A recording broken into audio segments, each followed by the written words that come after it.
Bonjour, je suis Sébastien Roignan. Et je suis Lise Faye. Et bienvenue dans le premier podcast de Sébastien veut faire un film. Oui, parce que oui, si vous avez écouté le podcast 0, maintenant on a décidé, là dans les 5 minutes qu'on a pris entre les enregistrements des deux podcasts, que ça y est, ça s'appelait Sébastien veut faire un film. Que ce serait bien le nom qu'on a dit dans l'épisode 0 finalement. Exactement, t'as vu ? J'avais dit trouver le nom du podcast. On l'a trouvé, c'est ouf quand même. Objectif atteint, tout à fait. Objectif atteint.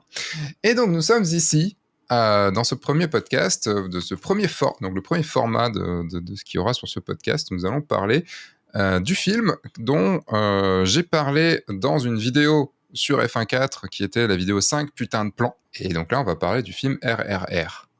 Il s'agit un peu du DLC de la vidéo, un peu. Le DLC, non, je dirais pas le DLC, je dirais les bonus. Tu vois, les bonus qui durent beaucoup plus longtemps que le film. Ouais, genre le coffret Seigneur des Anneaux, où t'as, je crois, t'as 40 heures, je crois, de bonus pour 12 heures de film. C'est pas mal. Normal, j'ai envie de te dire, normal. Il faudra faire un jour le Seigneur des Anneaux, je pense. Ah, ça, il y a de quoi dire aussi. Il y a de quoi dire. Je sais que c'est pas ton film préféré, mais on n'est pas là pour en parler. Donc pour vous resituer un petit peu, ce podcast est aussi regardable sur YouTube, sur ma chaîne F1.4, si vous voulez. Donc vous pourrez voir, parce qu'on va parler de plans, on va parler d'images, on va parler du film déjà en premier, mais après on va parler d'images. On va prendre les autres plans que j'avais sélectionné, puisque dans la série 5 putains de plans, j'avais sélectionné combien de plans, Max ? 12. Pardon, je recommence. 5. Ça va être long. Et donc 5 plans, et j'en avais sélectionné à la base 33. 33, ouais. 33 images. Pas 33 plans, mais 33 images. Et l'idée serait de parler des autres, et de parler de ce qu'ils veulent dire, et donc... parler dans un podcast d'images, c'est très compliqué, et on va faire en sorte que vous compreniez et que vous ayez envie derrière d'aller voir aussi les plans, la vidéo, les films, enfin voilà, tout ça. Tout à fait. Et on parlera également un petit peu du film en soi, on va donner notre avis dessus, on va parler peut-être un peu de mise en scène vite fait, en tout cas dans cette partie-là. Totalement.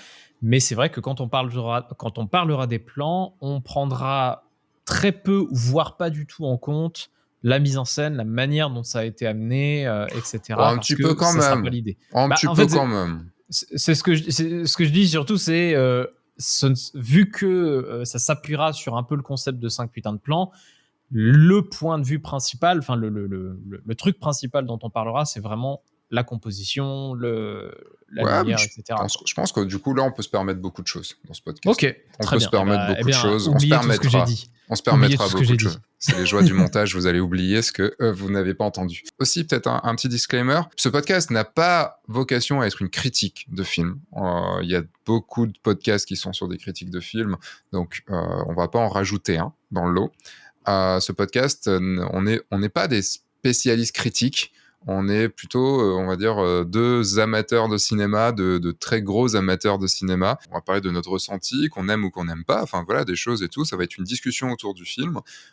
Qui en vrai, surtout, on n'a absolument pas les mêmes points de vue. En plus. Parce que notre passé cinéma, on a très peu de films en commun finalement. À part Old Boy. À part Old Boy, exactement.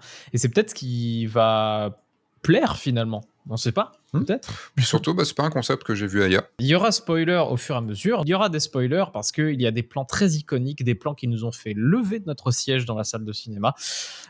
Donc, quelque part, vous en avez vu déjà dans la vidéo reliée à ce podcast, mais soyez prévenus, les spoils sont présents. Merci pour ce disclaimer, Maxime. mais de rien. Ah pardon, Lise Faye, mais aussi Maxime. Tout à fait. Alors, effectivement, je suis présent sur les réseaux avec un pseudo, contrairement à Sébastien qui s'est présenté directement en tant que Sébastien sur Internet. Le film, c'est l'histoire donc de deux personnes, de deux révolutionnaires indiens, alors qui sont basés sur des vrais révolutionnaires, mais c'est évidemment une histoire complètement fictive. Donc, c'est l'histoire de Rama Raju et de Komaram Bhim. L'un vient d'une tribu où, un petit peu dans la forêt, dont une fille a été enlevée par l'ambassadeur britannique. Donc sa mission, c'est de la retrouver. Et l'autre Bhim, qui est c'est bien Bim, je confonds toujours les Ah deux. non. Bim, c'est justement lui à qui on a. Ouais. Donc lui, c'est Bim. Et Raju, qui lui est dans l'armée. Dans l'armée britannique et qui veut, on va rien spoiler du tout, l'armée britannique, et il veut monter en grade dans l'armée britannique, et il est chargé de retrouver Bim, du coup, puisque il y a Bim qui arrive et les Britanniques sont pas contents, donc il faut mettre quelqu'un pour le retrouver et pour le tuer, et il va se lier une amitié entre les deux, puisqu'ils ne sauront pas qui est qui. Voilà, en gros. Alors, j'appuierais juste un truc. Par rapport à ta vidéo que tu as fait, tu le nommes Raju. On entend très peu son nom Raju. On entend beaucoup plus son nom Rama. Ah oui, Ram, c'est vrai. En effet, Ram. Pourquoi ? Parce que ça, c'est plus en rapport avec plus ou moins du spoil, mais son nom est relié à un dieu indien qui s'appelle Ram. Et voilà pourquoi il s'appelle comme ça, tout simplement. Voilà. Et peut-être même l'autre, mais je ne sais pas d'où vient. Très certainement, les deux sont liés à des dieux, c'est des figures. À des divinités, ouais. Et je pense qu'on en parlera de toute façon quand on verra les images. Donc du coup, est-ce que tu peux nous dire maintenant, Max, qui est le réalisateur, comment ça se passe un peu autour du film? C'était le film d'un réalisateur indien qui s'appelle S.S. Rajamouli. Alors, de son vrai nom, attention, hein. Oula. Koduri Srisaila Sri Rajamouli. S.S. Rajamouli, ça me va. C'est un réalisateur indien qui est assez réputé parce qu'il a quand même sorti 2 énormes films qui sont la légende de Bahubali partie 1 et partie 2. 2 films de 3 heures. Alors je sais, ceux qui n'ont pas forcément l'habitude du cinéma se font putain chier 3 heures, même si aujourd'hui le cinéma hollywoodien se met aussi à faire beaucoup de films de 3 heures, ça c'est un autre sujet.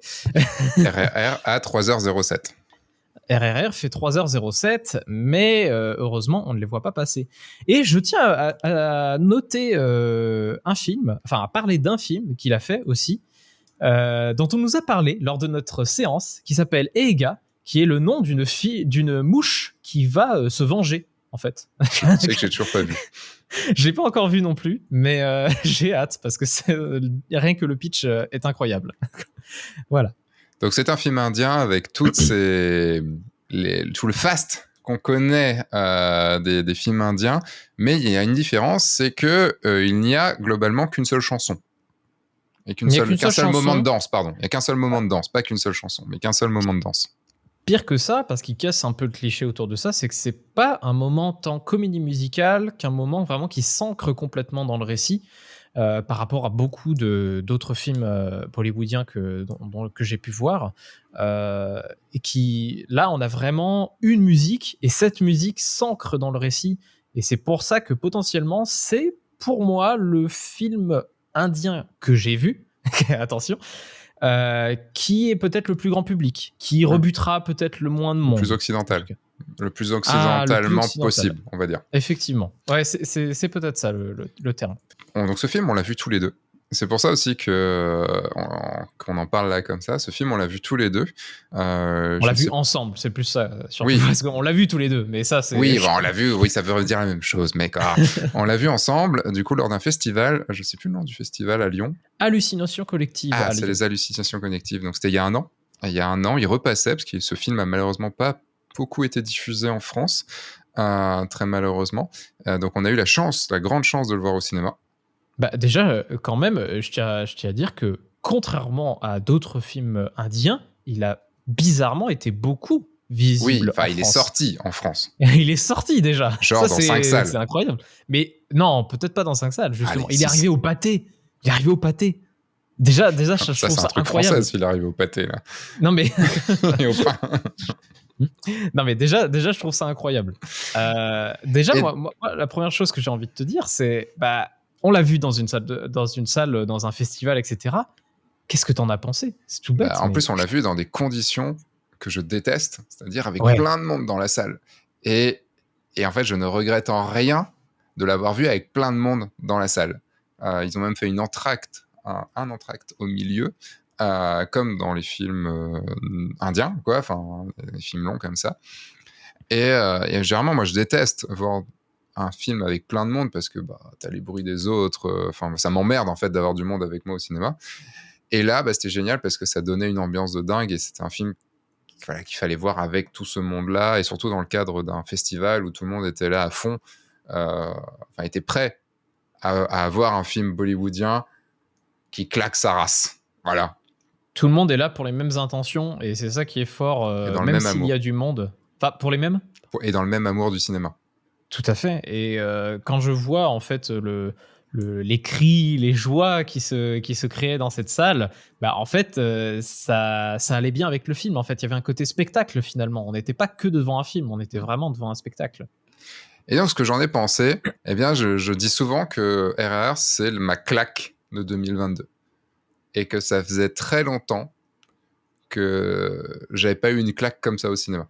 Et ça fout une claque à la plupart des blockbusters qu'on peut voir, des blockbusters américains, tout ça qu'on peut voir. Et même si c'est un film qui en fait trop sur beaucoup de choses, ce qui, moi, m'a vraiment, vraiment, vraiment touché, c'est que c'est un film sincère dans le trop. Ok, ça en fout plein la gueule. Ok, des fois, les effets spéciaux sont pas oufissimes, les animaux, enfin, tout ça et tout. On le voit. Ok, c'est un peu outrancier à certains moments. Ok, c'est un peu surjoué. Mais bon, pour nous, occidentaux, c'est un peu surjoué. Pour le côté indien, c'est pas forcément surjoué. Je pense que c'est moins surjoué que pour les autres films indiens. Et en tout cas, les autres films, le gros Bollywood. Et en fait, c'est un film qui, au contraire de la plupart des films qu'on peut voir maintenant, des gros blockbusters qu'on peut voir maintenant, parce que ce film est un gros blockbuster quand même, c'est pas un film cynique. Et ça fait du bien. C'est con, mais ça fait du bien de voir ça au cinéma. Ça fait du bien de se dire, ok, c'est très bien fait. Et quand ça ose, mais ça ose bien. Et en regardant les plans, tu vois, en sortant tous ces plans en fait du film après, je me dis putain, mais en fait c'est sincère et c'est surtout putain de bien fait. Il y a un travail, il y a un vrai travail, il y a une vraie réflexion sur beaucoup de choses. Et j'appuierais surtout qu'en fait, ce que tu dis là par rapport au cynisme, ce qui est triste, c'est que des scènes, imaginons les mêmes scènes, par exemple, de la fin du film, fait par des Américains, par l'industrie hollywoodienne. Ouais, fait par l'industrie hollywoodienne, parce qu'on va pas mettre tous les Américains dans le même panier non plus. Tout à fait. Une scène, par exemple, où il attrape une roue de moto et il balance la moto, etc. Dans le film, c'est traité comme quelque chose de tout à fait normal. Et du coup, le spectateur le prend comme quelque chose de normal. Normal, mais au ralenti, quand même. Normal, mais au ralenti, parce que c'est stylé. L'industrie hollywoodienne aurait traité le truc en il fait sa cabriole et un personnage à côté, genre un méchant ou un truc comme ça, ferait « Est-ce qu'il est vraiment en train d'attraper une moto avec ses bras ?» En fait, voilà, il y a vraiment ce truc de « on ne croit pas à ce qu'on montre » et c'est vraiment très dommage en fait. Et c'est pour ça qu'RRR a quelque chose de puissant. Et de manière générale, l'industrie bollywoodienne a quelque chose de très puissant. Je ne sais pas quel autre film indien tu as pu voir, mais souvent on se moque de comment il s'appelait déjà ce film avec un gros badass avec une moustache là. Ouais, et qui Singham. qui passe sous un camion en faisant un slide sur un cheval. Singham, c'est ce film-là. Eh bien, en fait, quand tu vois la scène hors de son contexte, tu peux prendre ça comme quelque chose de très très drôle. Et d'ailleurs, elle a tourné de partout comme étant un mème, etc. Et quand tu le vois dans le film, tu te prends au truc, tu te prends au jeu et tu crois en ce que tu vois. Et c'est la même chose pour Aïe que j'avais vu aussi, où il y a une scène qui traîne de partout sur Internet, où il y a des bodybuilders qui se tapent dans une salle de muscu. Mais dans le film, elle est géniale cette scène, elle est incroyable. Et pourtant, elle traîne de partout en mode regardez, c'est complètement débile.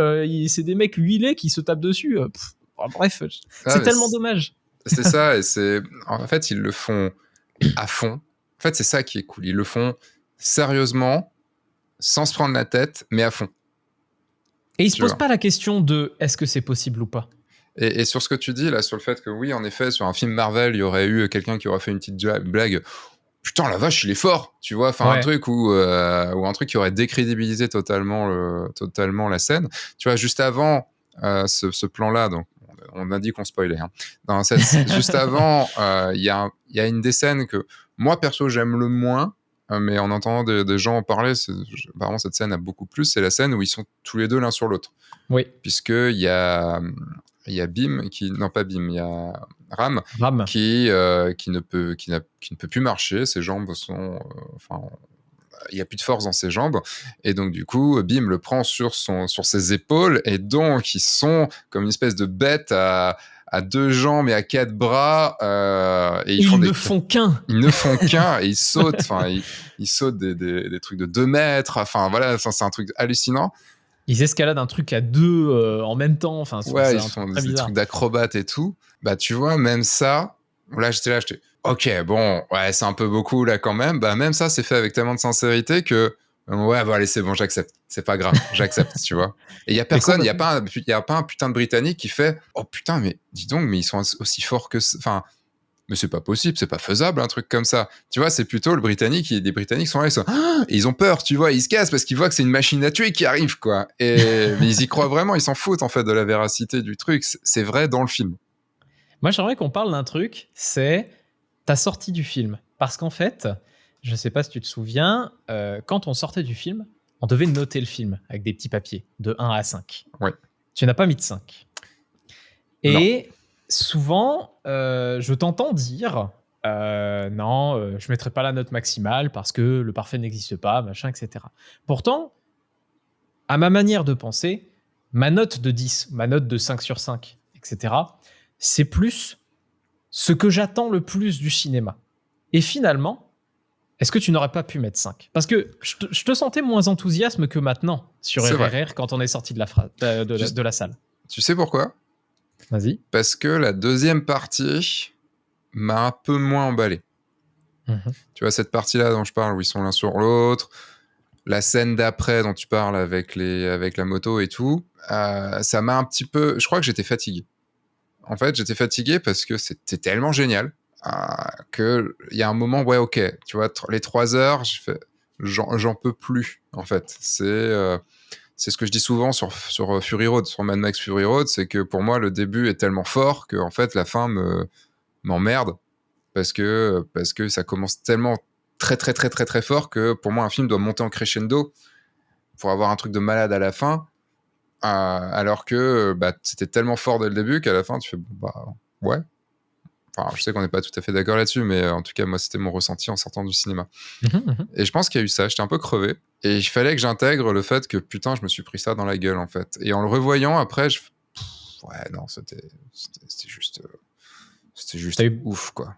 T'as eu besoin de le digérer, en fait, ce film. Ouais, et puis, bon, j'aurais pu lui mettre 5 juste parce que c'est quand même rare dans ma vie de pas de cinéaste parce que je le suis pas encore, mais dans ma vie de spectateur, de cinéphile, si tu veux dire ça, que je me lève de mon siège et que j'applaudisse ou que je fasse wow, putain devant un plan, quoi. Et on reviendra sur ce plan-là qui est dans la vidéo, hein, mais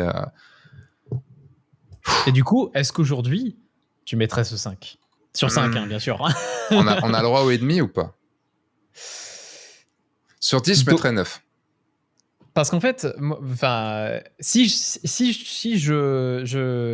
tu prends en considération ce que moi je pense, c'est-à-dire ce que tu attends du cinéma, est-ce qu'il mérite son 5 pour toi? Il mérite son 9. Il mérite son 9. Il lui manque un tout petit truc, peut-être. Je sais pas quoi, mais en fait, le truc, c'est que ça, c'est peut-être mon côté qui me dit toujours, j'ai envie qu'un jour, il y a encore quelque chose de mieux.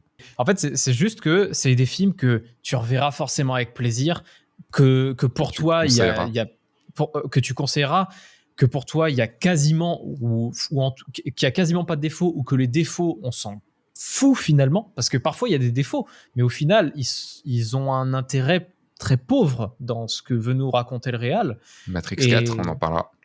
Matrix 4, on en parlera. J'ai pas encore vu. Faut que je le voie pour ce podcast. Mais voilà. En tout cas, c'est pour ça que je voulais en parler avec toi. Mais en tout cas, à la sortie du cinéma, ça, c'est bien qu'on en ait parlé. Tu étais plus mitigé, en tout cas à cause de la deuxième partie, parce que la première partie du film termine sur quelque chose de très fort, finalement.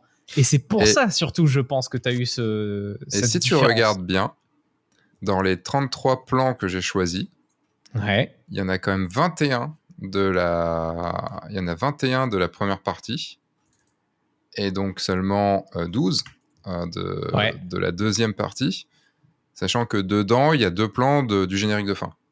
Oui, tout à fait. Donc, du coup, D'ailleurs, tu vois, il y a dans le plan des génériques de fin, d'ailleurs, qu'on verra tout à l'heure, c'est d'ailleurs travaillé comme des tableaux, et c'est peut-être pour ça aussi que tu les as choisis, j'imagine. Mais oui, ça appelle un visuel indien de toute l'iconisation indienne et de toute la même. On retrouve même, et on en reparlera. Je m'y connais pas trop en Inde, en culture indienne, mais ça m'a plutôt rappelé de l'imagerie russe, tu vois, de l'imagerie communiste, où tout est, où il y a des statues de grands bonhommes ou de grandes dames, des trucs très fins, des grands. On en reviendra. bien sûr. Et toi, du coup? Qu'est-ce que j'ai pensé du film? Bah oui. Alors, à la sortie du film, pour moi, je l'ai. T'as pas aimé, c'est pour ça que t'as mis 5.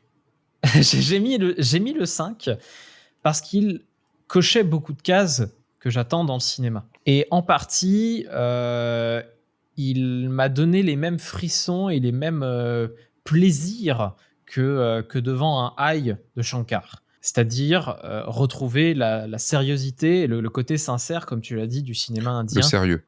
On va parler français, le sérieux. La sériotisation du cinéma indien. Du cinéma indien qui, j'en parlais dans le podcast 0, j'aime quand on arrive à rendre dingue des choses parfois pas forcément banales, mais qu'on rend parfois normales, tu vois. Par exemple, n'importe quelle scène d'action dans un film, bah, on va avoir la caméra à épaule, machin, etc. Dans le cinéma indien, on va prendre parfois des trucs beaucoup plus grandiloquents, à exagérer un peu le truc, à avoir surtout... Moi, ce que j'adore dans le cinéma indien, c'est cette iconisation des gens, de rendre grandiose n'importe quel personnage. Dans RRR, on le voit, dans Aïe, on le voit, dans Singam, on le voit, dans La légende de Bahubali, on le voit. Il y a vraiment ce truc de regarder ce personnage est puissant. Moi, ça, c'est quelque chose que je trouve incroyable. Après, RRR, c'est peut-être un film que je reverrai plus facilement que d'autres films indiens, justement parce qu'il est plus occidental, comme on parlait tout à l'heure. Il est moins facile à proposer à des gens. Enfin, il est plus facile à proposer à des gens, pardon. Le reste du cinéma indien garde quelques clichés qu'ils ont, contrairement à RRR. Et c'est pour ça que pour moi, RRR est au-dessus, mais pas au-dessus de ce qu'il propose, mais au-dessus en termes juste de proposition et beaucoup plus fédérateur. Et Aïe, j'adorerais pouvoir le proposer à tout le monde, mais je ne peux pas. Pour moi, il est moins accessible. Oui, c'est sûr. Donc voilà ce que je pensais de RRR. Sur les 33 plans que je t'ai présentés, que j'ai choisis, les 33 images, quel serait le plan qui, toi, tu sortirais, si tu en avais un à choisir dans tout ça? Étonnamment, c'est pas forcément le plus beau. Tu as choisi 2 plans qui se suivent, qui viennent pour moi de la scène qui nous a fait sauter de notre siège, mais c'est pour moi ce plan où le héros ainsi qu'une vingtaine d'animaux sortent d'une cage et plutôt d'un gros camion, comme une armée qui part au combat. Et je préfère ce plan vu de profil plutôt que le plan de face qui suit. Ok. Déjà pour un truc tout bête, il fait moins cheap. Bon, ça, c'est purement personnel, c'est purement un ressenti que j'ai. Mais surtout parce qu'en fait, c'est lui qui amène cette grosse surprise dans ce film et qui est puissant, en fait, pour moi. L'autre, il a plus cet aspect iconisation dont je parlais juste avant. Mais par contre, ce plan de profil, pour moi, a quelque chose de plus puissant en termes d'armée qui part. Voilà, d'armée qui part au combat. On sort du camion pour aller exploser de l'anglais. et il le mérite. Et ça annonce bien ce qui se passe. Voilà, et il le mérite. Et surtout, ça annonce bien tout ce qui se passe après. Je ne sais pas si j'ai assez bien décrit le plan. Non, parce que du coup, je pense que ceux qui le voient sur YouTube le comprennent tout de suite. Mais en fait, si tu me permets, oui, j'ai envie de le raconter. Vas-y. Je vais en choisir un autre parce que je peux pas choisir le même, mais j'ai envie de le raconter. En fait, ce plan, c'est en gros, donc pour que vous compreniez, il y a un camion on sait pas, qui est bâché. Et le camion, en fait, il y a tout un truc pour rentrer dans la base Dans anglaise, la cour, dans la cour du château anglais, enfin voilà, dans la demeure anglaise. Et donc ils arrivent en fonçant avec le camion avec un timing précis, à rentrer dans cette cour, où là, il y a une grande fête. Donc, il y a beaucoup de monde et tout ça. Et là, le camion, il se fait un dérapage contrôlé pour arriver, donc du coup, à 90 degrés par rapport à la route. Donc, et c'est même pas une route, puisque c'est un tapis rouge en plus, quoi. Et là, il y a le voile qui est la bâche qui est sur le camion qui s'enlève. Et là, on voit toutes les cages avec 2 dizaines d'animaux sauvages, que ce soit des tigres, des léopards, des ours, des loups, des hyènes, des cerfs, enfin voilà, qui surgissent tous ensemble sur 3 étages. Ils surgissent tous ensemble, avec Ram au milieu qui a 2 putains c'est toujours pas Ram, c'est Bim. Bim, putain, j'y arriverai. Et bim, il y a Bim qui est là. Et avec 2 flambeaux, donc en mode Wouah, d'en haut, tu vois, il arrive comme ça. Et donc toi, le plan, c'est le plan où on voit d'un côté, du côté droit, le camion avec tous les animaux qui sortent et qui du coup tombent vers le côté gauche. Donc on voit le tigre en premier et puis tous les animaux qui vont du coup vers ce côté gauche. Et il y a le plan d'après où en fait la caméra est devant le camion et les animaux arrivent sur la caméra. Donc arrivent sur le spectateur. En fait, moi, ce que je trouve fou avec ce plan, avec cette situation, c'est qu'en fait, il est la réponse de plein de choses dans le film. Ça.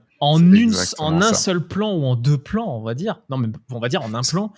On comprend plein de choses qui avaient l'air plus ou moins anecdotiques, en fait. T'es d'accord, tu les avais oubliés, ces putains d'animaux, à ce moment-là. Mais bien sûr que je les avais oubliés. Pourtant, ça commence dans une putain de scène, alors pas tout début, mais quasiment au début, dans une putain de scène emblématique, où Bim, cette fois c'est Bim, se bat contre un putain de tigre à main nue, quoi. Oui, et la seule autre scène qui rappelle ça, c'est un moment où il va nourrir le tigre. Non, on sait même pas qu'il nourrit le tigre. On le voit juste avec un gros truc de barbac et qu'il le jette dans un truc où t'entends.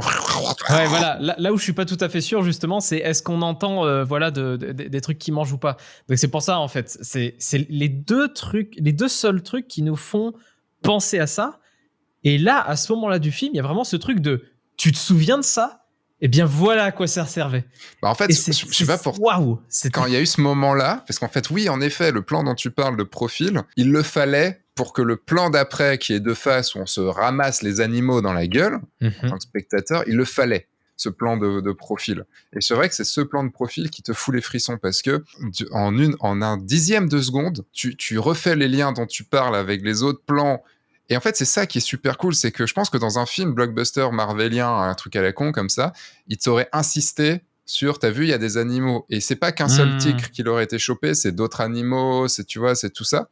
Alors que là, il a fait confiance au spectateur. Et c'est ça que j'ai adoré, je pense, dans ce film aussi, c'est qu'il a fait confiance au spectateur, de dire, il va s'en rappeler. Et en effet, même si à ce moment-là, je me suis fait complètement niquer, je me suis fait complètement avoir, bah en un dixième de seconde, je fais, oh putain, c'était ça. Ouais. Parce que les plans avec le tigre étaient tellement iconiques, tellement forts, que tu étais obligé de t'en rappeler. Surtout que, en fait, dans la salle, la réaction, c'était pas tant un ouais, bravo, vas-y, défonce-les. C'était vraiment un oh, c'est pour ça. Enfin, c'était vraiment ça. C'était de la surprise. Et du coup, tout le monde était là. Oh ouais, trop bien. Il y avait vraiment ce truc crescendo où toute la salle a réagi de la même manière. Et c'était très très impressionnant en fait sur le moment.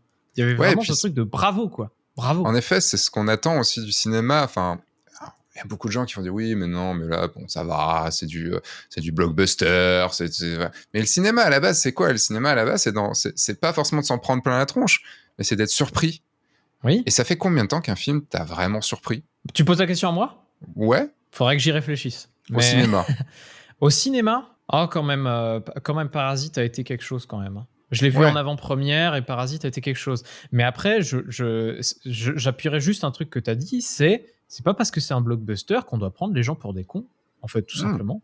C'est pas Bien parce sûr que que c'est un non, blockbuster qu'on doit avoir moins d'exigences. C'est pas parce mais que c'est un blockbuster qu'on doit pas y mettre des choses intelligentes dedans, en mais fait. c'est bien le problème des blockbusters type Marvel et autres, c'est qu'en fait, ils Mhm. prennent les gens pour des cons. Et en fait, c'est le truc, c'est que comme il y a beaucoup de pognon en jeu, bah, en fait, on essaye de faire un truc qui puisse être compris par le plus grand nombre.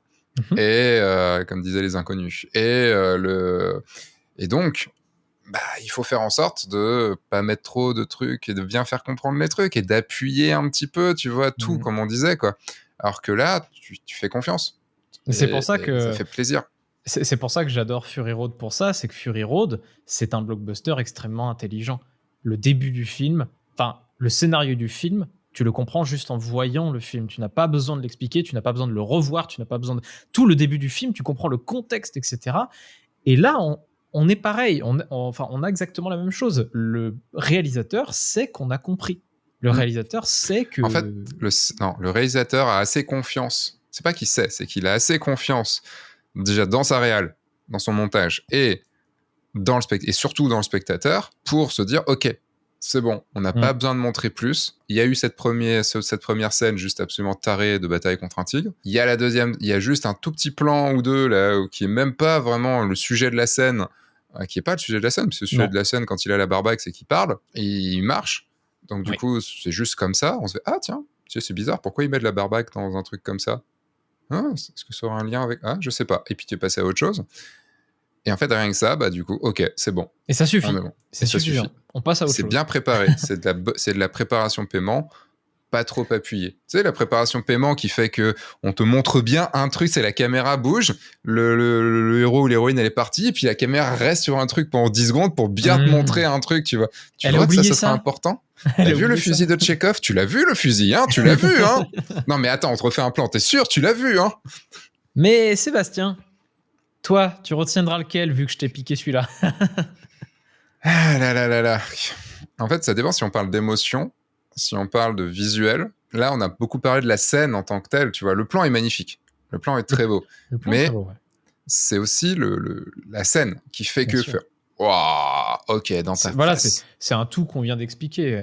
Je pense que si je parlais purement graphiquement, j'aurais cité autre chose. Ouais. Mais parlons Bah, d'abord de ta préférée pour toi actuellement. c'est très difficile parce que en te posant la question, j'y ai pas réfléchi. Et je dirais je vais devoir en choisir deux. C'est direct, tu vois, Ah, la triche, la quoi. triche directe. Mais parce que il y en a un qui ressemble à ce que toi tu viens de dire. Pour moi, c'est le plan de cette fameuse scène au tout début, au début où il y a cette bataille entre Bim et le tigre. Et je pense que c'est le plan, enfin c'est la scène qui te fait dire ok, ça va être ça. Ok, je vais m'en prendre. Ok, donc suspension d'incrédulité. Ok, on laisse ça. On s'en fout. C'est assez crédible pour que voilà, ce sera du truc badass. Il y aura du putain de plan badass. Donc c'est ce plan en fait où du coup, en fait, il y a tout ce moment où Bim va donc d'abord à la recherche d'un loup. Non, Oui, d'un c'est un loup. guépard. Un guépard. Non, c'est un loup. C'est un loup au C'est départ. un loup au début? Oui. Je sais plus si c'est un loup ou un guépard. Enfin bref, potentiellement un loup. Et en fait, il se bat contre le loup parce qu'il veut l'attraper. Il veut pas le tuer, il veut l'attraper. Donc il a mis tout un piège et tout. Et là, il y a un tigre qui arrive, qui s'invite. Et donc du coup, le loup, il se casse. Et bah du coup, maintenant, c'est Bim contre le tigre.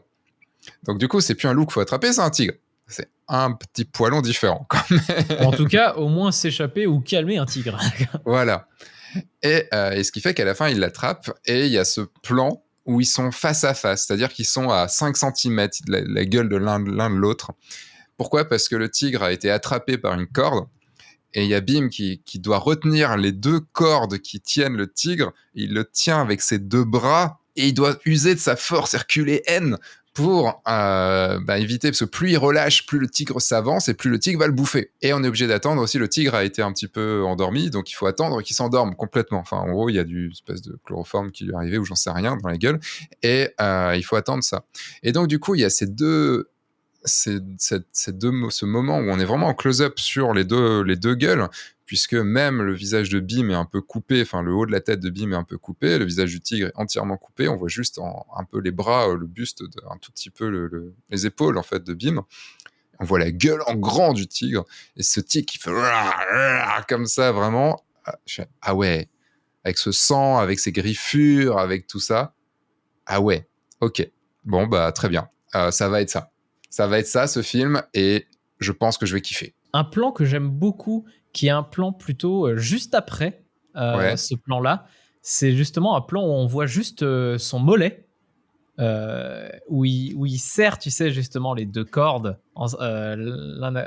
l'une vers l'autre pour pouvoir justement retenir le tigre. Et il y a vraiment ce truc où on ressent toute la force du mec dans un mouvement, dans une image. Et ça, j'ai toujours trouvé ça, je trouve ça vraiment assez fort, surtout qu'on voit le tigre derrière en arrière-plan. Ce plan-là, je le trouve incroyable parce qu'il y a un tout en fait on voit le muscle vraiment contracté, le tigre derrière qui essaie de s'approcher, la sueur qui montre tout l'effort qu'il essaie de balancer.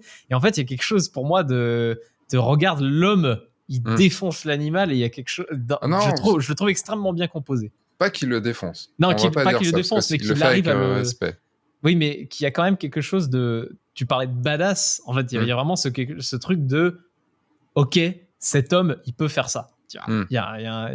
Voilà, j'aime beaucoup la puissance amenée par ce plan aussi. Et donc, du coup, le deuxième plan que je vais choisir, mais c'est encore pour ce plaisir. Parce qu'après, il y a des plans que je trouve plus beaux que ça.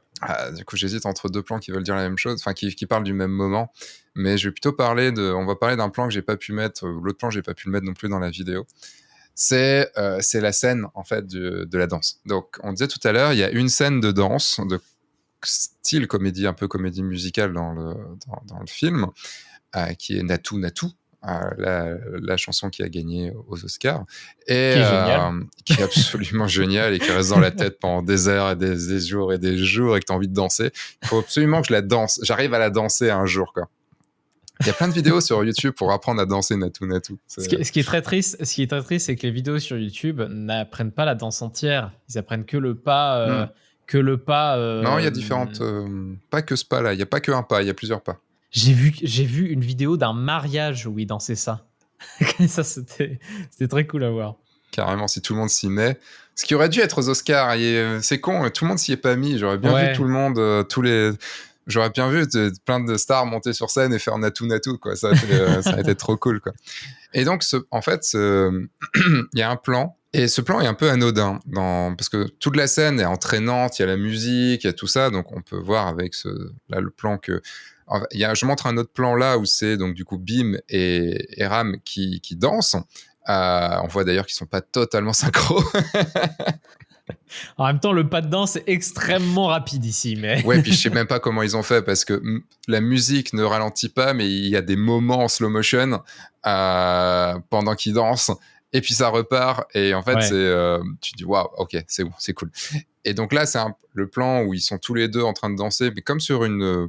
Là, ils sont vraiment face caméra, en train de regarder la caméra, et t'as tout le monde autour, tout ça. Donc là, on sent vraiment qu'ils sont sur scène. C'est les moments un petit peu brisage de quatrième mur, tu vois, puisque la scène fait partie du film, mais là, c'est un moment vraiment clipesque. Tout à fait. Et en fait, déjà, c'est entraînant, tout ça et tout, mais il y a ce plan. Alors, c'est un autre plan, et c'est un autre plan qui est un peu anodin, parce que on le voit pas trop. Je sais pas si tu l'avais remarqué. Il dure 0,5 secondes, un truc comme ça. C'est juste un petit rire des filles du haut vers le bas, et c'est vrai qu'il est très très court, ce plan. En fait, ce plan est très très court. On voit pas du tout les héros dedans. En gros, c'est deux nanas au premier plan. Il y a deux nanas, j'allais dire américaines, non, britanniques, qui rigolent, mais en symétrie. C'est-à-dire, elles se répondent. Elles sont en train de rigoler, un peu penchées vers l'avant, et sont au premier plan. Derrière, il y a un deuxième plan avec beaucoup de gens qui dansent, essentiellement des hommes qui dansent. Donc tous habillés en noir. Elles sont en belles robes, une plutôt violette, une plutôt blanche. Donc elles rigolent bien. Derrière, il y a tout le monde qui est crevé en train de danser, parce qu'elles ont déjà arrêté, et toute l'idée de la danse, c'est qu'à un moment, ils devront s'arrêter parce qu'ils sont crevés, qui forment du coup plutôt un troisième plan, et un quatrième plan avec plein de gens aussi qui regardent. Et il y a un deuxième plan avec une autre nana qui est encore en train de danser, mais qui a un mouvement, on sent qu'elle va s'arrêter dans pas longtemps, et en fait, pourquoi ce plan-là me plaît, c'est que c'est cette construction, je trouve ultra bien construit, et je trouve que c'est un tableau du 19e siècle, quoi. Bon, le film se passe au 20e siècle, mais plutôt au début du 20e siècle, Mais j'ai plus l'impression de voir vraiment un tableau du 19e siècle avec un premier plan, un deuxième plan, un troisième plan, un quatrième plan, tout ça assez net, globalement, tout est à peu près net. Et ce premier plan est comme en surimpression. Tu vois, comme si ça avait été, pas que ça avait été filmé à part, mais quand on est dans le monde de l'image, quand on fait de la photo ou autre, on sait très bien que d'avoir tout net, c'est quelque chose d'extrêmement compliqué. Bon, là, je pense que c'est extrêmement fermé. C'est-à-dire grosse profondeur de champ, c'est-à-dire netteté vraiment, netteté assez... à mon avis, ça a été pris peut-être au 80 ou au 135, un truc comme ça. Je pense que ça a été pris d'assez loin, c'est pas pris au grand Tu angle. penses ? Ouais. Parce que j'ai l'impression que tout est écrasé. Ouais, mais c'est très difficile d'avoir beaucoup de netteté sur Au contraire. sur une longue focale. Au contraire. Puisque comme t'es loin, en fait, l'idée c'est que t'es loin, donc du coup, la zone de netteté, elle pourra faire plusieurs mètres. Alors que si t'es en grand angle, elles pourraient être si proches de la caméra, puisqu'elles sont même coupées, leurs jambes sont coupées, il faudrait qu'il y ait une zone de netteté quasiment de la sortie de l'appareil, la sortie de l'objectif, jusqu'à plusieurs mètres. Et ça, c'est plus compliqué. Ça, faudra demander au réal, de toute façon. Ah bah oui, on l'invitera, on saura comment il a commencé. Moi, il y a un truc qui me choque dans ce plan, et de manière générale dans toute cette scène, c'est la gestion de la lumière. Qui est une lumière en pleine journée, et je ne suis pas... Après, elle me choque parce que je ne suis pas sûr d'avoir vu beaucoup de films qui osent mettre une aussi grosse lumière très puissante de pleine journée comme ça. Du coup, de gros soleil, le ciel est quasiment cramé, les côtés, les backlights des personnages qui sont visibles sont quasiment cramés. Et en fait, moi, il m'a choqué pour ça. Qu'est-ce que tu réponds à ça ? Ça se passe en plein jour, gros ciel. Alors, je vais pas dire bleu, parce qu'on voit pas le bleu, mais c'est un gros ciel sans nuages, techniquement. Moi, ça m'a pas choqué. Pourtant, je suis assez chiant sur le côté lumière cramée et tout ça. L'erreur, ça aurait été d'avoir un truc très, très, très, très contrasté. C'est-à-dire qu'il y a cette grosse lumière qui arrive et il n'y a pas de lumière de remplissage qui vienne déboucher les ombres. Puisque la lumière principale, en effet, vient d'en haut à droite et de l'arrière. Donc, en fait, c'est ce qu'on appelle la backlight, c'est celle la plus forte. Ensuite, il y a du remplissage d'ombres. C'est-à-dire qu'on vient remettre de la lumière dans les ombres sans en créer des nouvelles, pour juste qu'on distingue. Parce que sinon, ce serait un principe d'ombre chinoise. C'est-à-dire qu'on prend quelqu'un à contre-jour, du coup, forcément, la personne, on la voit pas. On voit qu'une ombre noire. Là, on voit vraiment bien, il y a du détail partout. Et même, en plus, les hommes qui ont un costume noir, on voit dans le costume. Donc, c'est pour ça que ça choque pas. Alors oui, en effet, on pourrait se dire qu'il y a quelques parties de la robe qui est un peu cramée. Le fond est globalement, même s'il n'est pas complètement cramé, il est un peu... Enfin, il n'y a pas de détails dedans et tout. Je trouve au contraire que c'est ultra bien éclairé. Tu vois que c'est... si on prend l'autre plan où on voit du coup Ram et Bim... Tu vois, on se sent vraiment dans un ciel d'été, quoi. Un ciel ultra puissant, quoi. Là où d'autres films auraient peut-être, vous voyez, le fond, on sent qu'il y a des nuages dans le fond, tout est très éclairé, l'ombre des personnages est très très forte et très nette par terre, donc ça veut dire que c'est vraiment une source lumineuse plutôt petite, donc le soleil qui est loin, donc du coup ça petite par rapport au sujet. Eux, on les voit bien, c'est-à-dire que pareil, tu vois, on voit vraiment la backlight puisque le côté de leur visage est pas cramé, mais il y a vraiment cette lumière qui arrive. Par contre, eux, on les voit bien. Ça veut dire qu'il doit y avoir un énorme réflecteur de l'autre côté pour pouvoir ramener ces lumières-là, ou alors des spots, en fait, tout simplement. Sûrement des spots, je pense. Comme le sol est blanc, nous, dans notre vision de la vie de tous les jours, comme le sol est blanc, on sait que ça ramène, inconsciemment, on sait que ça ramène beaucoup de lumière. Et donc, que c'est assez normal qu'il y ait assez de lumière sur eux pour qu'on puisse les voir. Tu vois, c'est pas choquant. On n'est pas ébloui, comme le soleil vient du côté aussi. Et pour le ciel, ils ont choisi, là où je pense que beaucoup d'autres films auraient choisi de mettre le bleu assez foncé pour le faire ressortir, pour qu'il soit plus fort, pour qu'il soit plus présent. Là, ils ont quand même choisi de mettre un ciel très clair, où le bleu est vraiment très très pâle, très lumineux.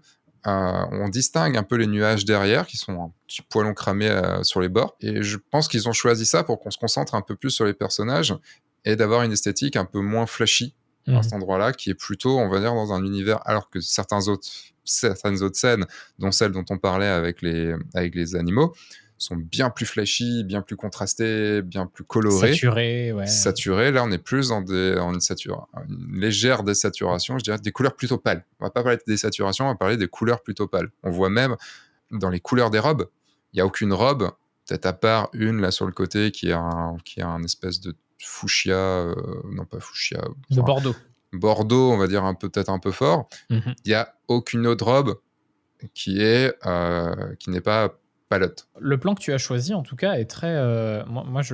Tu dis, je sais pas si tu l'as vu. Oui, je l'ai vu parce qu'en fait, il est dans un moment de la musique où il y a quand même quelque chose de très sympa avec du slow motion en fait. Et ce plan-là est en slow motion si je me souviens bien.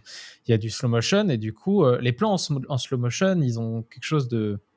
Bah, même s'il dure 0,5 secondes, tu le remarques il dure quand un peu même. plus celui-là, il dure bien 2 secondes quand même. Bah, je me souviens plus du plan vu du dessus, où la femme rigole. En fait, pour moi, ça, c'est le plan juste avant la vue du dessus, en fait, pour moi.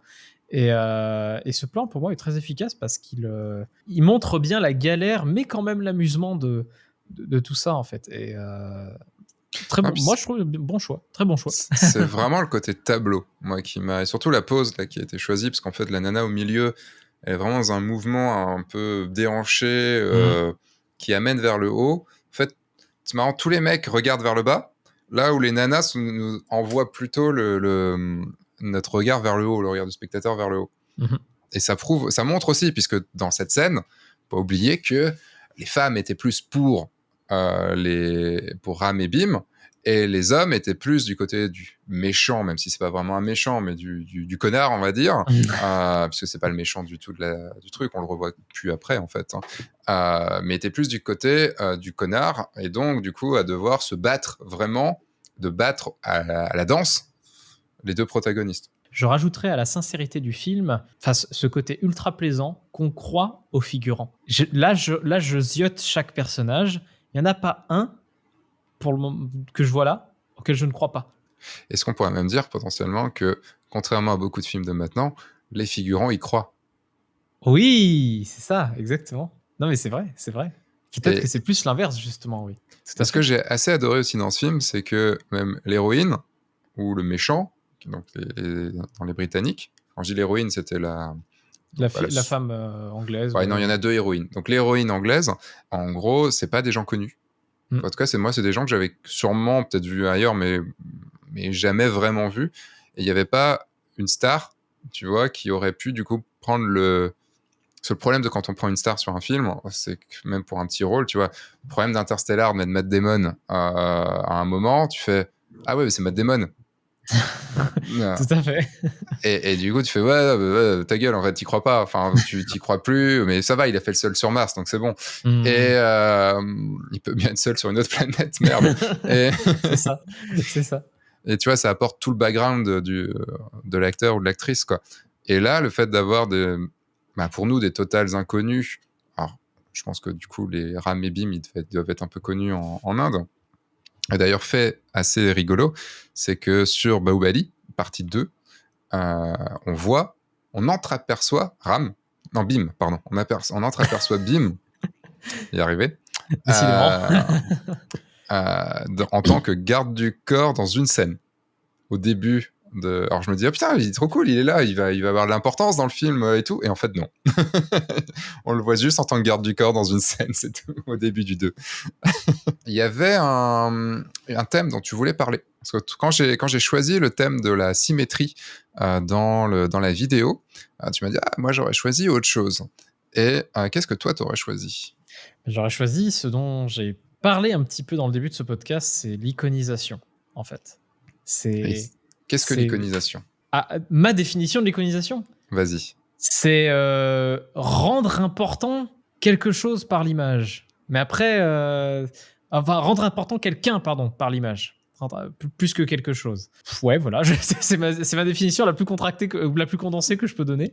Mais je sais pas, toi, quelle est ta définition de l'iconisation? C'est ça, en fait. C'est rendre héroïque, rendre unique une personne par la caméra, par le placement de la caméra, par l'utilisation de la lumière, enfin par la mise en scène, de rendre unique, de rendre hors du commun une personne. N'hésitez pas à mettre en commentaire votre définition de l'iconisation Bah, après, on peut juste aller, si tu veux, voir, parce que sur je sens, Wikipédia. je sens qu'il y a il y a des gens qui disent, ouais, mais il y a juste à aller voir il y a juste à aller voir dans le dictionnaire, en fait, quoi. Tu vois, je fais bien les gens qui râlent. Fait de représenter grâce à une icône. T'es pas loin. Non, mais en tout cas, Attends. on est raccord en tout cas sur cette idée qui est, si on devait plus le mettre dans le contexte du film, rendre badass quelqu'un, rendre badass un personnage par un plan. Et de manière générale, je mettrais ça dans beaucoup du cinéma bollywoodien. Vraiment, ça c'est un truc qu'ils arrivent à faire à fond. Ah bah en même temps, j'ai envie de te dire que on le voit énormément. Alors, je pense que beaucoup plus de gens comprendront ces allusions-là, mais dans les films de super-héros. L'idée, en fait, des films de super-héros, normalement, c'est de les iconiser, c'est d'en faire des choses hors du commun, quoi. Justement, l'idée c'est de le faire et je trouve qu'ils y arrivent moins. Mais ça c'est un autre sujet. Mais je trouve que les Indiens ont vraiment une manière de faire, de l'amener par la musique, par le plan, par le mouvement de caméra, par la situation, qui fait que waouh, à chaque fois on est là. Ah, ce mec il est fort. Ah, ce mec il est badass. Ah, ce mec il va défoncer tout le monde. En fait, il y a toujours Et on y croit. et on y croit. Et ça, c'est ouf. Et on se fout pas de la gueule, tu vois. Parce qu'il y a de l'iconisation des fois où, tu vois, si on n'y croit pas, on se fout de la gueule, quoi. Tu vois, je cherche une définition, mais je ne c'est trouve dérivé pas. de iconiser. Ouais, mais même sur iconiser. Coaguler l'abstrait. J'ai trouvé. Figurativer le mystère. Ok. Figurativer le mystère, c'est joli. Et donc, en quoi ce film iconise du coup ces héros? Bah, il y a des plans que t'as pas pris, mais Ouais. il y a des plans que t'as pas pris, notamment c'est dans la première scène où on voit Ram. Il y a vraiment une maîtrise dans voilà le personnage important. Alors le plan en l'occurrence c'est celui de Ram dans la, je sais même pas où est-ce que c'est exactement, mais il y a un endroit où il y a plein de monde qui sont énervés contre un avant-poste militaire où voilà, il tape la grille. Cette scène est complètement barre. Bah attends, je mets le plan parce que j'ai pas ce plan-là, mais j'ai le plan où on voit. Mais ce plan est incroyable. Cette scène est juste monstrueusement oufissime. Mais elle est avant ou elle est après le tigre? Elle est avant pour moi. Oui, bon, déjà, alors je retire un peu de ce que j'ai dit sur le tigre. On avait déjà vu que ça allait être complètement badass. Je regarde, oui, c'est avant, ouais. C'est la première scène. C'est le premier personnage qu'on voit finalement, parce que même dans la scène où où la fille se fait emmener, eh bien, bim, on ne le voit pas dans cette scène. Je crois pas. Donc, juste pour du coup vous montrer ce qu'il y a à l'écran, enfin pour vous décrire ce qu'il y a à l'écran là. En gros, la scène dont Maxime parle, c'est il y a un petit camp fortifié anglais avec juste des barbelés autour, en fait, enfin une barrière, une grille, voilà, une grille avec des barbelés autour. Et dedans, il y a donc le chef britannique de cette colonie-là, enfin ou de cet endroit-là, et deux rangées de soldats. Voilà. Et en fait, dehors, il y a peut-être 10 000 personnes qui viennent râler. Et donc, le plan que je montre là, c'est un plan où on voit cette zone en petit et on voit l'immensité du décor avec potentiellement une 10 000 personnes qui arrivent avec des chariots, qui arrivent en marchant. Enfin, voilà, tu fais, OK, il y a un peu de monde. En fait, on dirait un lieu d'échange, une sorte de carrière ou un truc dans le genre, mais... Ouais, j'aurais plutôt dit quand même des zombies qui arrivaient. Hein. Enfin, ça fait un petit peu invasion zombie là quand même. Hein. Non, mais même dans le ah oui, dans ce que ça peut amener effectivement. Je parlais plus du contexte en lui-même. Oui. Je sais pas exactement où est-ce qu'on est dans ce lieu-là. Dans ce lieu-là, il y a un petit côté avant-poste militaire, mais j'ai l'impression qu'il y a un petit côté carrière, mine sur le côté. Donc je sais pas si c'est exactement ça, mais voilà. Et dans cette scène-là, c'est vraiment une scène d'introduction de personnage. Et quand tu veux introduire un personnage, il y a plusieurs manières de le faire. Le premier plan qu'on voit de ce personnage, je crois que c'est sa main ou son bras. Et le deuxième plan qu'on voit de lui, c'est son œil avec du feu devant ses yeux. Il y a ce truc vraiment de... de le rendre puissant à sa première apparition. C'est en ça que je trouve que pour moi, il y a une iconisation très forte dans le cinéma indien. C'est peut-être certains diront par l'absurde, par l'exagération, mais finalement, on sait que c'est ce personnage qui va être important, on sait que c'est ce personnage qu'on va suivre et qui va nous en mettre peut-être plein la vue. Oui, parce que c'est vrai que dans l'iconisation, en fait, moi, je voyais plutôt un plan comme celui-là. En fait, quand on parle d'iconisation, on voit plutôt des plans, vous savez, un petit peu la caméra, c'est un peu Superman, quoi. C'est la caméra un petit peu en légère contre-plongée, donc la caméra est plutôt au niveau, on va dire, des genoux, et un peu relevée. C'est ça la contre-plongée, parce que la plongée, c'est vers le bas, et la contre-plongée, c'est vers le haut.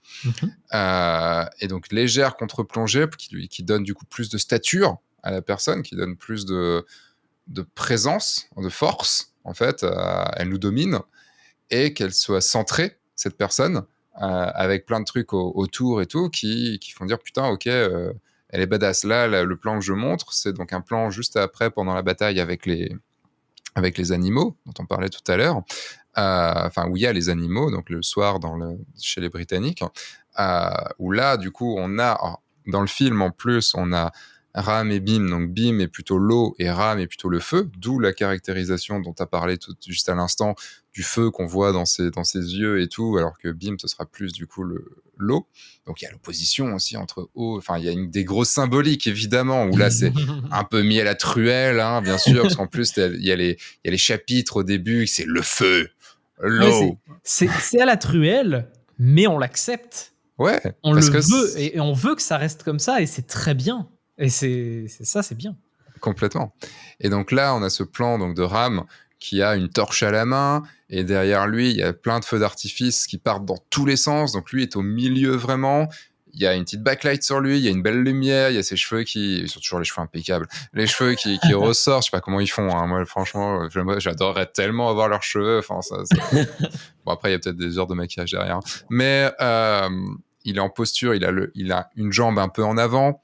C'est-à-dire qu'il n'est pas juste face à la caméra, il a une posture un peu d'attaquant, il a les poings serrés, il a la torche à la main, et derrière, il y a tous les feux d'artifice qui partent en rond, et donc qui forment des choses, qui forment même un rond autour de sa tête à lui. Donc, c'est assez lumineux derrière, donc lui, il ressort bien. Il y a le feu de la feu de sa torche qui l'illumine aussi. Il y a un peu de sang qui dégouline. Enfin, en gros, c'est OK. N'importe qui à ce moment-là serait en train d'être par terre, en train d'espérer de pas se faire toucher par quelque chose, et voilà. Et lui, il est là et il s'en fout. Et on a l'opposé du coup avec Bim, que tu peux mettre le plan juste avant, qui finalement représente la même chose, qui est construit plus ou moins de la même manière, avec cette eau qui, c'est plus dur à faire, mais qui tournoie autour de lui un petit peu. En fait, il sort du coup de la fontaine, et il a à la main un tuyau, un des tuyaux de la fontaine en fait, et donc du coup l'eau jaillit, donc comme un tuyau avec de l'eau, ça part dans tous les sens. Il y en a plusieurs aussi qui forment des sortes de tentacules derrière, avec qui crachent de l'eau. Et là, du coup, le plan est la lumière est un peu moins belle sur ce plan-là, mais en fait, c'est aussi sa détermination, c'est-à-dire que là, il y croit. Et c'est ça aussi, c'est pareil dans le plan de Ram. On peut voir, si on zoome dans ses yeux, il a la rage, quoi. Bon, après, en plus, c'est un moment où en plus il se bat contre son pote, donc c'est un petit peu en plus, tu vois, un espèce d'entre-deux. Ils ont chacun leur idéaux et tout ça et tout. L'autre, il a plus la rage.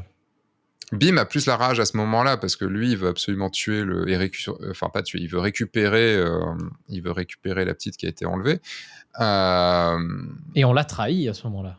Donc c'est pour ça plus, oui, on l'a trahi. Enfin, il a le sentiment d'être trahi, en effet. Et donc oui, donc voilà, lui, il a ce plan-là. Et en fait, la lumière est moins belle là-dessus, comme si elle avait été un peu moins travaillée, mais après, pense voilà. Aussi, ça va avec l'ambiance de l'eau en fait qu'il y a avec. Derrière, il y a un gros truc de fumée et d'eau et de pluie qui tombe derrière, justement parce que de ce côté-là, c'est le bordel, et de l'autre côté, c'est là qu'il y a le feu, c'est là qu'il y a les feux d'artifice. C'est pour ça que la lumière est finalement différente. Donc, alors, elle est effectivement moins bien travaillée, mais elle est justifiée.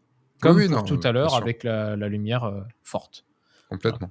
Voilà. Et qu'est-ce que tu vois d'autre, du coup, comme plan d'iconisation? Parce qu'en fait, c'est vrai que toi, tu parlais de l'iconisation, on va dire un peu plus subtile, mais enfin, pas forcément subtil d'avoir du feu dans les yeux, mais de plans plus serrés. on va dire. Alors je parlais de manière générale de réussir à faire comprendre que c'est ce personnage-là le plus important.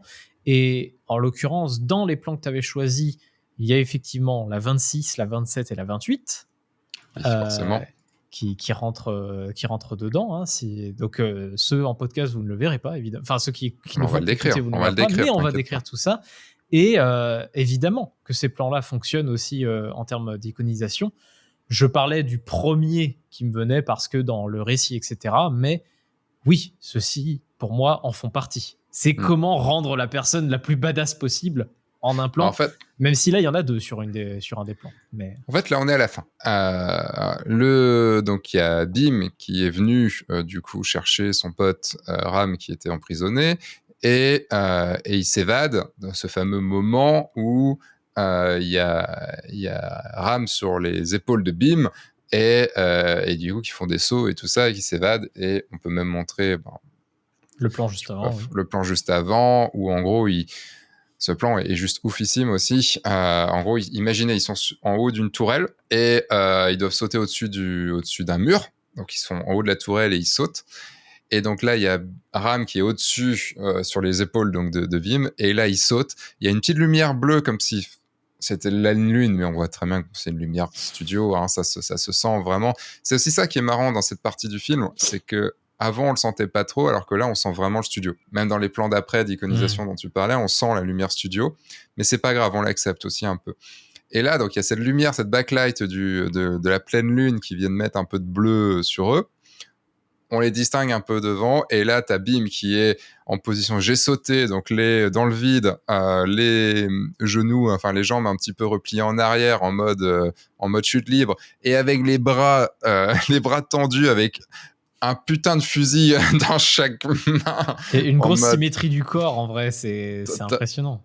Totalement. Et puis dessus, t'as Ram qui, lui, a les mains levées vers le haut, c'est en mode je vais m'agripper. Et en fait, eux, ils vont vers la gauche, là. Il y a tout un espace négatif dans cette image, puisque l'entièreté du fond est noire, à part un tout petit bout de la hutte qu'on voit, enfin de la cabane qu'on voit sur le côté droit en bas. Et donc, du coup, il y a ce côté, je saute. C'est marrant parce que du coup, je saute vers la gauche. Est-ce qu'en Inde, il y a un sens de lecture qui est différent? Je vais regarder. Droite à gauche. De droite à gauche aussi? Le sens de lecture de droite à gauche a été conservé. Oui, mais est-ce que chez eux, ils ont quand même cette réflexion? Je ne sais pas. Par contre, parce que nous, on a beaucoup ce truc de aller vers la droite, c'est aller vers l'avenir, aller vers la gauche, c'est aller vers le passé, ou plein d'autres trucs divers. Est-ce qu'ici, c'est le cas? Moi, je pense que juste, ils veulent atteindre leur but, et donc la fin de l'histoire, et donc de droite à gauche. Après, c'est à voir, parce que regarde, même le plan dont tu parlais au tout début avec la sortie du camion, oui. Le camion est bien à droite et ils vont vers la gauche. Tout à fait. Faudrait regarder, faudrait analyser un petit peu et voir un petit peu ce que ça donne. Nous ne marcherons pas sur des œufs concernant la... Enfin si, nous marcherons sur des œufs, nous ne déciderons rien. Voilà. Dans ce moment-là. Juste après, c'est la grosse bataille dans un univers complètement studio qui rappelle vraiment aussi des peintures de fou, puisqu'en fait, il y a de la lumière extrêmement léchée, il y a des arbres, il y a du feu, il y a de la lumière, il y a des trucs, enfin un peu de malade un peu partout. Et on sent que c'est très studio. Le plan avec Bim, en fait, ils reprennent évidemment le feu et l'eau. Évidemment, c'est le moment où les deux se révèlent à être la divinité de l'eau et divinité du feu. Donc il y a un plan où il y a Bim qui sort de l'eau en jaillissant, qui attrape un javelot qui avait été lancé par Ram, et donc il saute en mode Superman, puisqu'il a le bras gauche devant et la lance dans l'autre bras, et en mode je suis avancé, donc comme s'il volait comme Superman, en plus en bleu sur un fond de feu, donc un fond plutôt chaud, avec une végétation qui fait extrêmement fake devant, on est d'accord? Un petit peu, effectivement. Surtout qu'en fait, on la voit pas continuer. C'est pour ça, je pense, qu'elle fait très fake aussi. Ça fait un plan de... Mais c'est normal. Après, quand on sait comment le truc est fait, c'est sur fond bleu, et tout derrière, c'est ça, c'est du faux, quoi. Enfin, c'est de la CGI. On a le plan. Je te laisse parler du plan de Ram. Ah, on a le plan de Ram qui arrive avec la musique de Ram en même temps qui se lance. Le thème de Ram, que ouais. là, en fait, on a Ram qui est placé au-dessus d'une colline et Petit il monticule. apparaît en fait d'un petit monticule, pardon, effectivement. Et en fait, dans ce plan, il est vraiment centré et surtout, il est en contre-jour en fait. La lumière arrive de derrière lui. On voit uniquement sa silhouette et avec l'appui de la lumière, avec l'appui de la musique, etc., il y a vraiment ce truc de Ram arrive, le personnage, mais aussi Ram le dieu arrive, puisqu'il arrive avec l'arc, les flèches et tout un attirail. Qu'il a chopé sur la divinité, là, sur qu'il la a statue. chopé sur la statue du dieu qui s'appelle Ram. Donc en fait, voilà, ça se répète, etc. Mais ce serait pas un petit peu subtil, tout ça? Dis donc, et en plus de ça, rien qu'en termes de placement dans l'image, il est vraiment en cadre dans le cadre avec des arbres sur les côtés qui vraiment l'isolent et qui fait qu'on le regarde que lui, même si effectivement il y a le reste, on voit que c'est de la végétation. Là, ça fait peut-être un petit peu moins studio, c'est assez bien foutu pour ça. Mais Après, t'as la lumière derrière qui fait genre, tu sais, lever de soleil avec des, je sais pas comment on appelle ça, mais qui rayonnent, c'est-à-dire il y a de la fumée un petit peu, donc Oui. du coup, on voit les rayons de la lumière qui forment une espèce d'auréole, en fait. Enfin, pas d'auréole, mais de... ça déifie le personnage, en fait. Complètement. Et puis, en plus, tu te rappelles de ce plan-là, juste avant, en fait, c'est un des gars britanniques qui le voit, en fait. On a un plan sur le gars. En fait, je pense que là, tu vois, c'est pas ce qui se passe en vrai, parce que la lumière est fausse, mais parce que c'est plutôt la vision que le gars en a, à mon avis. Parce que juste après, là, cette lumière-là, il n'y en a plus. En fait, en réalité, t'as pas fini ton explication, c'est bizarre, tu t'es coupé en plein milieu. Réalité, un personnage le voit, tourne un projecteur, et c'est à ce moment-là qu'il voit le personnage. Et du coup, ce plan-là n'est censé ne pas exister, puisqu'on est censé voir Ram, techniquement, vu que le projecteur le fixe. Mais comme il est impressionnant, comme c'est un dieu qui vient d'arriver devant ses yeux, eh bien, on ne verra que sa silhouette, car tu n'es pas digne de voir un dieu. C'est par contre, t'es digne de lui prendre sa flèche dans le exactement. beam. Alors, je sais que t'aimes bien les plans, le plan juste après. Je sais que t'aimes bien ce plan juste après. Qui, le plan moi, kitsch. le plan kitsch, qui me laisse un peu plus perplexe parce que, effectivement, je l'accepte dans le film. Pour autant, je le trouve pas particulièrement bien composé, je le trouve pas particulièrement beau, même par son kitsch. Il s'agit de Ram qui tire une flèche à travers un mur de flammes et par sa flèche, il laisse entrouvrir une partie de ce mur pour qu'on l'aperçoive finalement. Et donc là, il est en position de j'ai tiré ma flèche et le trou formé donc dans le mur de flammes fait qu'on le voit juste Ram. Qu'on le voit Ram. Dis-moi ce que tu apprécies particulièrement dans ce plan. C'est le côté too much de ce plan. Ok. Parce qu'en plus, juste avant, on voit la flèche en 3D nous arriver dans la gueule avec la flèche qui est un petit peu, qui s'arrondit, enfin, qui est pas genre droite stricte, quoi. Elle est vraiment, elle a le petit mouvement de vague. J'aurais bien aimé ce film en 3D d'ailleurs. Ça aurait été bien. Ça aurait été bien. Peut-être une conversion un jour. En fait, moi, ce que j'aime bien dans ce plan, c'est que, voilà, si ça avait été trop ça aurait été beaucoup trop too much et je pense que j'en serais complètement sorti. Mais là, une fois, il s'est fait plaisir avec un plan badass à la con et ah ouais, putain, s'il tirait dans un mur de flammes et qu'on le voyait juste après, il fait pas de mouvement de... La force de sa flèche est assez puissante pour ouvrir le mur. Voilà, puis c'est le feu, Ram. Donc, tu vois, là, il transperce le feu, là où il y a un plan, juste le plan dont je parlais de Beam tout à l'heure, où il transperçait l'eau, tu vois. Il sortait de l'eau. Donc, je sais pas, c'est pas le meilleur plan du monde, hein, mais c'est un plan too much. Mais le too much qui fait OK. C'est comme le fait quand il le porte sur ses épaules. Enfin, je trouve ça too much. Mais bon, tu fais OK, soit, allons-y. Moi, c'est juste que je le trouve pas particulièrement beau. Je le trouve marquant. Par contre, ça c'est vrai qu'il est très marquant, mais je le sélectionne pas dans les plans beaux en fait. C'est pour ça. Après, il est volontairement pas beau aussi d'un côté. Oui, voilà. Il est volontairement kitschouille quoi. Voilà. Par contre, en parlant de plan beau, le plan d'après, je trouve absolument je parlais tout à l'heure de peinture. On est toujours dans la même scène, donc toujours dans la même scène de baston dans les arbres avec du feu. Là, en fait, moi, tu vois, je me suis dit ça pourrait être une photo du Turc, Oui, c'est vrai. tu vois. Donc le photographe. Avec lui en acteur. Non, c'est pas ça. Non. En fait, donc pour vous expliquer, c'est un peu ça fait une mise en scène totale, mise en scène peinture, puisqu'en fait tout se lit de profil, en fait tout se lit sur un plan, c'est un peu j'allais dire à la Crutzen, mais non, pas forcément non plus, mais parce que c'est un peu plus, c'est un peu moins théâtral, parce que là ça fait très théâtral, c'est-à-dire qu'on a un plan, on a l'arrière-plan où c'est la forêt en feu, donc avec un peu de feu, des arbres qui montent très haut. C'est de nuit, mais il y a de la lumière, tout est distingué, on distingue tout, il n'y a pas de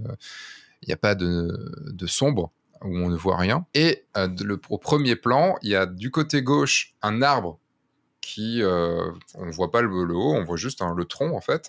Du côté vraiment gauche extrême, il y a un des mecs de l'armée qui a une flèche dans la gueule. En fait, ce qui s'est passé avant, c'est que Ram a tiré sa flèche à travers l'arbre.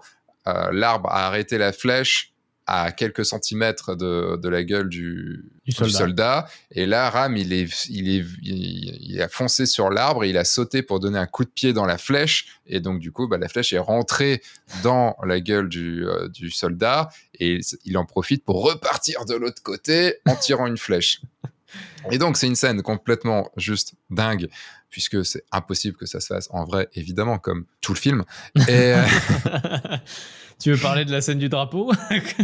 Non, pas du tout. Non, on n'a plus le temps. On n'a plus le temps.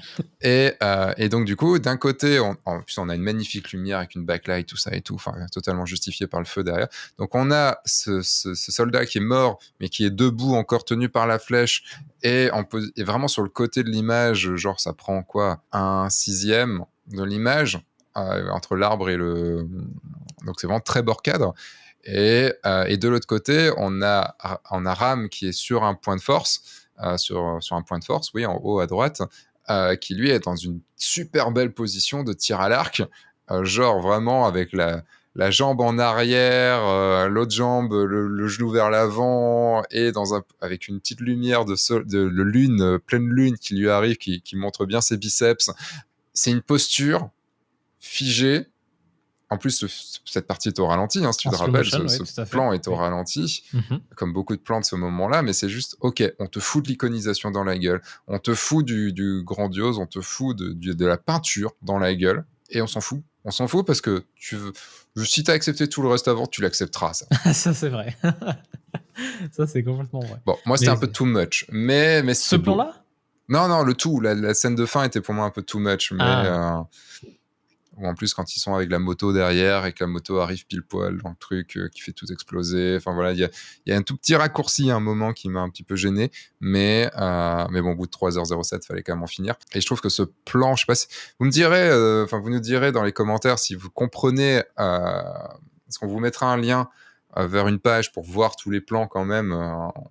Ouais, c'est important, ouais. C'est important quand même que vous les voyez. En plus, ce que j'ai pas dit sur ce plan-là, c'est qu'en plus, il y a tout plein de débris en train de cramer, donc pas d'étincelles, mais c'est de la cendre qui vole au final. Ouais, de la cendre, des feuilles qui crament, enfin voilà, il y a tout ça partout en fait, et donc du coup ça donne encore plus de profondeur en fait à cette image qui est quand même carrément en 2D, quoi. C'est pour ça que ce film doit être en 3D. Mais non, mais la composition est 2D, c'est ça que je veux dire. On parle d'iconisation depuis tout à l'heure. J'aimerais qu'on revienne sur les fameux plans de fin, les plans du générique de fin. On est sur de l'iconisation aussi, mais d'une autre manière et pour pas du tout dire la même chose. Est-ce que tu peux nous les présenter, cher Sébastien? En fait, tout le générique de fin, c'est une comédie musicale, vraiment. Totalement. C'est hors du film. Le film est terminé. Et en fait, il y a les personnages et ils sont sur scène, techniquement, avec des énormes décors derrière, sûrement fait en CGI, mais des énormes décors derrière, avec de l'eau, des flammes et tout. Et en fait, il y a les représentations des dieux, des personnages importants. Alors, je sais pas trop, je les connais pas, j'ai pas le premier, tu l'as. T'es sûr que c'est Gandhi, le premier?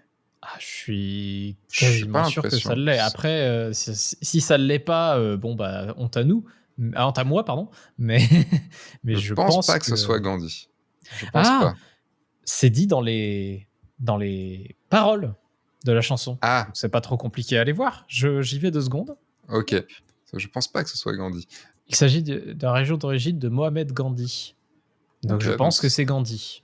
Je pense OK. que c'est Gandhi. Bon, bah, on n'affirmera rien, mais il y a des indices qui nous disent que c'est Gandhi. OK. Ce n'est pas impossible en tout cas. En tout cas, c'est pas enfin, pour moi, il a pas exactement le même visage que les photos que j'ai pu voir. Et en fait, donc, on a les personnages principaux qui reviennent. On n'a pas la fille britannique qui revient. C'est que les deux. C'est Ram Bim et la nana de Ram. Sita. Sita, oui! En gros, en fond, dites-vous qu'en fond, il y a que ce soit une personne, un dieu, une déesse, avec une imagerie vraiment très grande. Et il y a il y a des figurants qui dansent. Et il y a nos personnages principaux qui ont qui chantent chacun. On a même une petite apparition de SS Rajamouli Oui, à la fin du qui, générique un peu, ouais. voilà, qui vient Enfin chanter en même temps de la avec musique qui est ses... géniale d'ailleurs, mais moi j'aime Et beaucoup cette musique. ah, la musique est géniale, mais en fait, ce qui est très drôle dans ce générique de fin, c'est que le film est terminé. Et on sent que le film est terminé. L'histoire est terminée, on sort les personnages et on leur fait faire un truc. Tu vois? Et Oui même on intègre le réalisateur. et même il y a entre des morceaux de ce générique, on a des petits passages, Mm, d'épilogue, on va dire, un petit peu, c'est vrai. Oui, et où ils reviennent à la tribu, à la tribu, enfin dans les deux tribus et tout ça, voilà, quoi. ces trucs-là. Et en fait, ce que j'aime bien dans ces plans, c'est vraiment, bah, par exemple, le premier. Donc, le premier qu'on voit là, c'est donc du coup, t'as Ram qui est aussi vu en contre-plongée, en légère contre-plongée, et qui est dans une posture avec le bras en avant, et on sent qu'il y croit quand il chante. Enfin, il est en costume, pas en costume, mais Un en habit habit traditionnel. traditionnel de sûrement de ce coin-là. Et il y croit, il a une posture, et puis il y a tous les autres personnages enfin tous les figurants qui répondent un petit peu, qui ont plus eux la tête baissée, alors que Ram il a la tête vers le haut. Et en fond, il y a donc du coup ce personnage qui peut être Gandhi, qui regarde un peu sur le côté et tout, et qui est en très grand, puisqu'on ne voit que sa tête, et sa tête est plus grande que Ram, et avec le feu en plus encore derrière. Euh, il y a un côté très théâtral qui marche extrêmement bien. Aussi parce que on sent que, même si moi je m'y connais pas en Inde, en folklore indien et tout, on sent que ça doit faire partie d'une représentation du folklore. Enfin, tu Mmh. vois, enfin pas du folklore, mais de l'histoire. Oui, il y a vraiment une volonté en fait dans ce plan-là, j'ai l'impression, enfin dans ce générique de fin, de mettre en avant les grandes figures de l'Inde qui Mm. ont peut-être œuvré pour justement la décolonisation, ce genre de choses. Et bah, c'est bien amené par ces plans-là, quoi.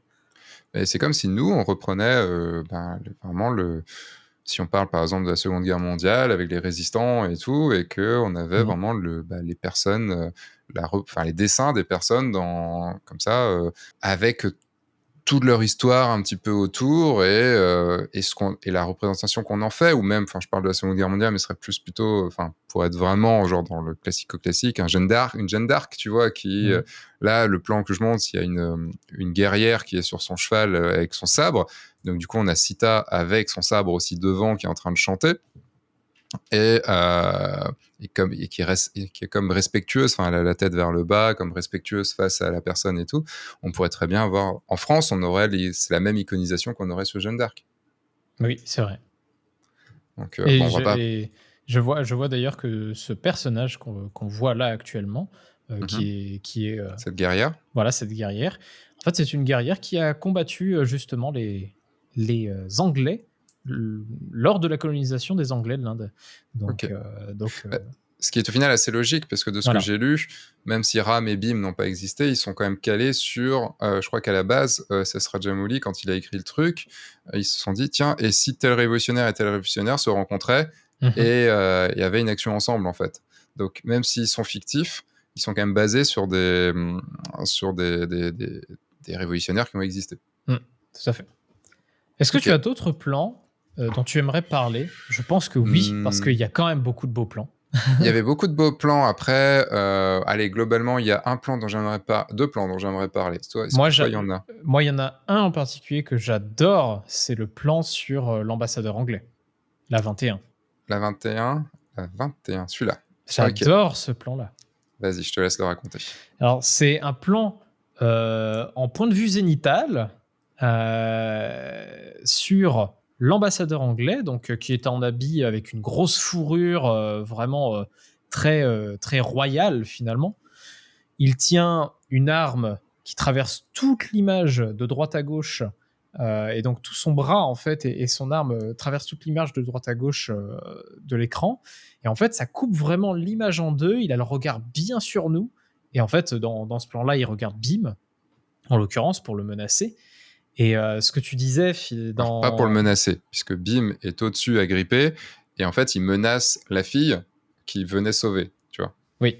C'est plutôt ça. Et c'est ça que je trouvais intéressant dans ce plan, qui finalement n'est pas arrivé dans le putain de 5 plans, dans la vidéo, Qui aurait pu. de base. C'est que c'est ici, dans ce plan-là, alors qu'on le prend du dessus, il est en position de force. Et c'est ce que j'aime en fait dans cette image, c'est à la fois cette verticalité et cette horizontalité qu'on voit très très propre et très nette dans ce plan, qui donne une esthétique que je trouve est très très forte.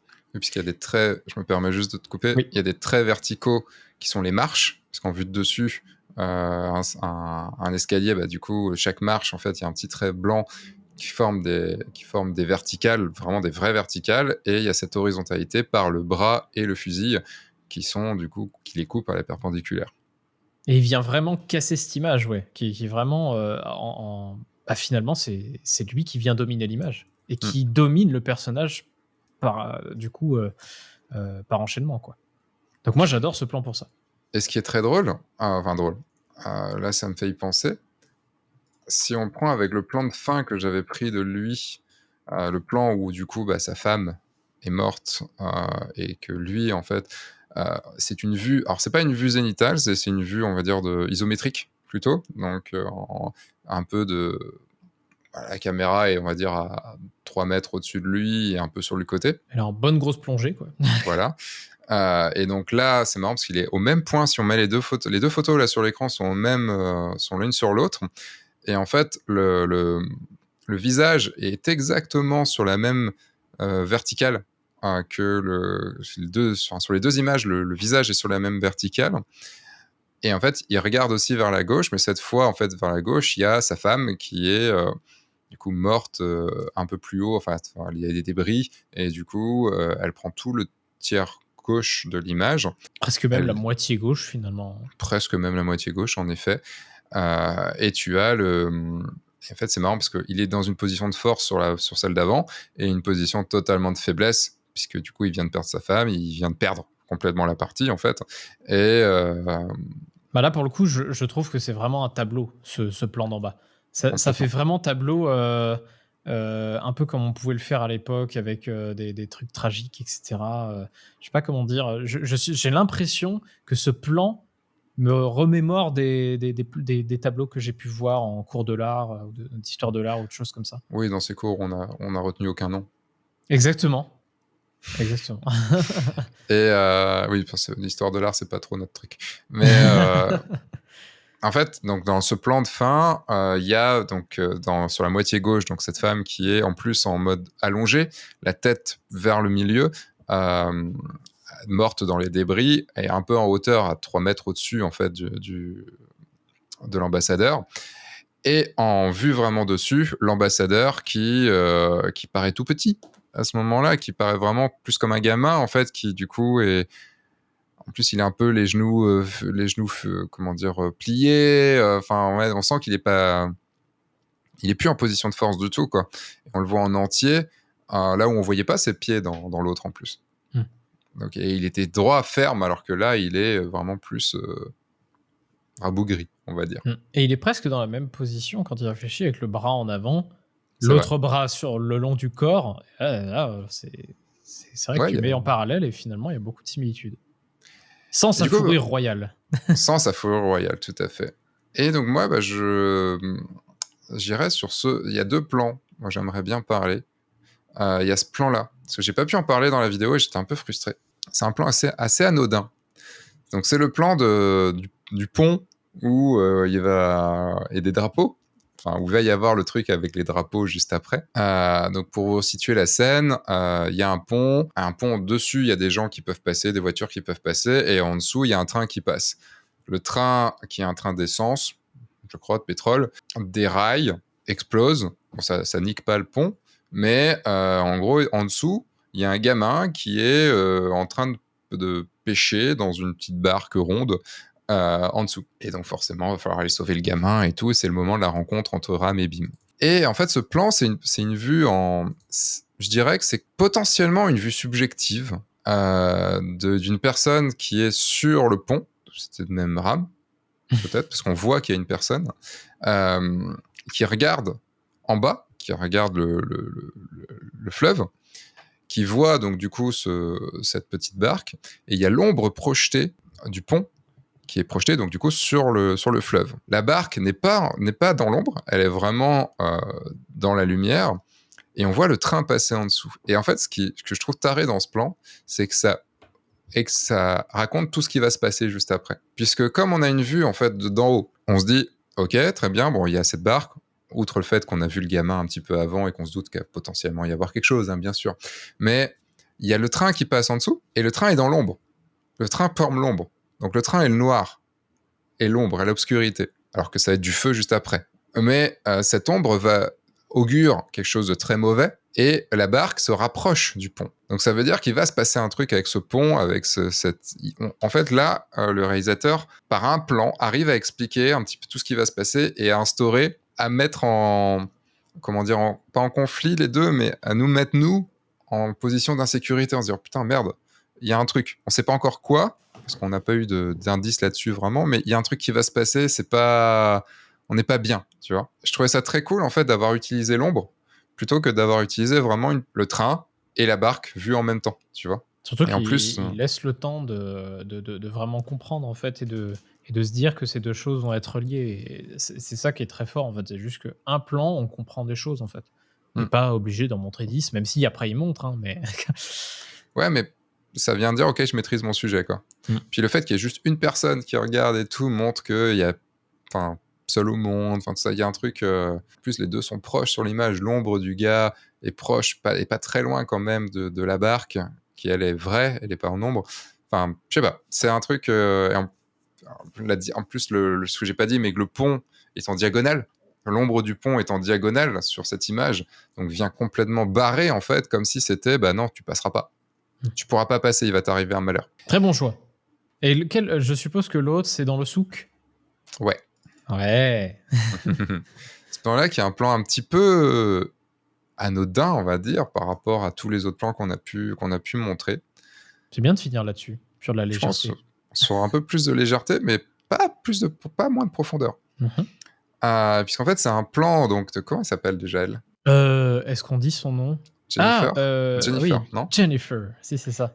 Ah non, c'est Jenny, Jenny. Olivia Morris, de son nom. l'actrice. De son nom d'actrice qu'on a pu voir. Est-ce qu'on a pu voir non. Il n'y a pas de film que... Ouais, j'étais allé voir justement, tu le disais, c'est des gens qui sont pas des têtes d'affiche, et effectivement, c'est elles non plus, en fait. Et donc ce plan, c'est un plan, donc ils sont au souk, Bim et elle. Bon, Bim est en total crush, hein, sur elle, hein, évidemment. Hein. Et du coup, elle est avec son 6-6. Alors, je sais pas si c'est c'est un Yashica. On peut lire dessus. C'est un Yashica. Donc, elle a son petit appareil photo qui fait donc de la photo carrée.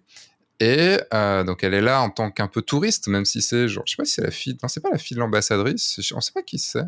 Non, Si. non, elle fait partie de du truc royal, mais il y a pas Elle est vraiment haut de placée. lien. Elle est haute placée quand même. Bah, elle peut aller dans le château, elle a sa chambre, et cetera, mais on sait pas vraiment qui c'est dans le... Et en fait, elle est en train de prendre des photos avec donc une vue poitrine. Hein, c'est une vue, enfin, son appareil photo au niveau de la poitrine, et elle regarde donc du coup vers le bas pour prendre en photo ce qui est en face d'elle. Et plutôt que de faire un plan sur ce qu'elle prend en photo, on a un plan de l'intérieur. Elle prend en photo une échoppe. On est à l'intérieur de l'échoppe, et qui est donc très noir, donc ça, qui est dans l'ombre, on voit les colliers, tout ça et tout. Et il y a une ouverture dans cette échoppe qui est un carré, comme l'appareil photo, comme ce que va prendre l'appareil photo en photo. Et donc du coup, elle est pile poil au milieu de ce carré. Donc c'est comme si nous, on la prenait en photo, c'est comme si nous, on regardait à travers un appareil photo pour la prendre en photo, alors que c'est elle qui prend la photo. C'est très con. Moi, ça me parle en tant que photographe, mais c'est très très con parce que c'est un plan où on pourrait dire on s'en fout de ce moment-là. C'est un moment intéressant, mais c'est pas un moment très fort, quoi. Et ben, il a quand même réussi à nous foutre un plan qui en jetait. Et ça, je trouve ça extrêmement. En plus, c'est ce moment-là où Bim vient la rejoindre, donc vient la rejoindre dans l'appareil photo. Enfin, je sais pas, il y a un truc qui mise en scène, un truc côté mise en scène qui je trouvais assez fort. Est-ce qu'il y a des choses qu'on pourrait dire en négatif sur le film ? Ce qu'on peut dire en négatif sur le film, c'est que quand on le lance, on ne veut pas le fermer. Je sais pas. Ça, c'est pas Non, négatif. non. Quels sont tes défauts ? Je Pour moi, les suis défauts, trop perfectionniste. Ça, c'est vraiment, voilà, c'est ça. Je dirais que pour moi, le défaut du film, c'est justement au niveau de son écriture. Mais en fait, ça dépend en fait de ce qu'on recherche dans le cinéma. Je trouve que au niveau de son écriture, c'est cousu de fil blanc à pas mal d'instants. Pour autant, on se laisse emporter dans le truc. Donc, c'est sûr qu'avec un film comme ça, vous aurez pas une intrigue de dingue. Oh, encore que, hein. Et encore que, je sais pas. Enfin, quand je dis une intrigue de dingue, je parle uniquement de suspense, Ah oui. de mystère, de trucs comme ça, tu vois. Non, c'est vrai. Je suis d'accord. Mais tu vois, par exemple, on va pas revenir parce qu'on fera sûrement un épisode dessus. Mais comparé à Avatar 2. Mhm. Avatar 2, je ne dirais pas l'Avatar 2 n'a pas de scénario, tout ça et tout. Non, il en a un très, très, très bien fait, très simple et pas simpliste. Et il arrive à avoir des arcs pour ses personnages et tout ça. Mais globalement, ce qui m'a manqué dans Avatar 2, c'était le côté surprise. C'est le côté, en fait, tout s'est déroulé devant moi de façon très logique et sans aucune réelle surprise. Mhm. Alors que là, dans ce film, et c'est ça, ce que j'attends aussi d'un film, c'est d'être surpris, Oui. d'être pris par les émotions, en effet, d'être pris, Avatar, t'es pris par les émotions aussi sur certains moments, mais d'être embarqué. Et tu vois, même si c'est simple, des fois, voire simpliste potentiellement, voire gros, voire trop gros, des fois, tu fais ouais, non, je m'en fous, c'est bien. Enfin, à la fin, tu peux te permettre que ce soit un peu plus gros parce que t'es attaché au personnage, t'es attaché au moment, t'es attaché, tu pardonnes un petit peu plus, tu vois, les errances et tu pardonnes un petit peu plus ok, allez, je me fais plaisir. Au début, il faut faut rentrer dedans. Au début, il faut s'imprégner du personnage, faut adhérer en fait au truc. Et en fait, non, dans ce film-là, j'ai été surpris à plusieurs moments. En effet, c'est pas le scénario le plus ouf du monde, mais on n'est pas dans Usual Suspect. Et c'est pas ce qu'on demande en fait, tu vois. Je pense que surtout, si je devais vraiment mettre un défaut, je pense qu'il pourrait être plus court. Je pense C'est qu'il vrai. il y a des scènes, et je pense notamment à toute l'explication sur les armes. Enfin, sur le personnage qui veut chercher à avoir des armes, sur Ram qui cherche à avoir des armes, et qu'on voit tout le flashback de son Ouais. passé. Je suis pas certain que tout ce passé soit important. Je pense qu'une partie de son passé est important, et on le voit. Mais t'es pas obligé Mais de le montrer complètement. franchement, ouais. J'ai trouvé potentiellement que la longueur se trouvait ici, en fait. Mm. Après, toi, est-ce que tu aurais un vrai défaut à placer dans le film? Je te disais la deuxième partie que j'ai trouvé un petit peu moins, mais je pense aussi parce qu'il y a il y a ce flashback. Tu Mhm. vois, ce flashback, même en le revoyant, je dis ouais, c'est cool, la scène est belle. Avec le gamin, c'est héroïque, c'est tout ça et tout, quoi. T'en apprends un peu plus sur Ram que tu comprenais pas trop, parce que tout l'idée, c'est qu'au début, tu penses que Ram, il est plutôt du côté des Britanniques, donc même si tu comprends très vite qu'il n'est pas, mais parce qu'il est trop gentil. C'est plutôt ça. Je trouvais la deuxième partie un peu longuette, et potentiellement la résolution un peu trop pas facile, mais en gros il a tout mis dans la première partie et il y a moins d'idées du coup il y a moins d'idées dans la deuxième. Hmm. Mais après je chipote. Je chipote vraiment en fait, quoi, hein. Dans tous les cas, là, on est en train de chipoter, dans le sens où Il y a des défauts, certes, mais est-ce que ces défauts gâchent le film? Non. Non. Moi, la question que je me pose maintenant, c'est Quel est le prochain film? on parlera de quel film à plus tard. Est-ce que ce sera Un grand voyage vers la nuit? Non. J'ai dit que ce sera le running gag. Quand je serai là, ce sera le running gag. Donc, J'ai les films, j'ai pas encore fait les vidéos, mais on fera les podcasts en fonction des vidéos. Donc, j'ai les quelques films. Mais ce que je te promets, là, on a été en Inde. La prochaine fois, on ira plutôt aux États-Unis.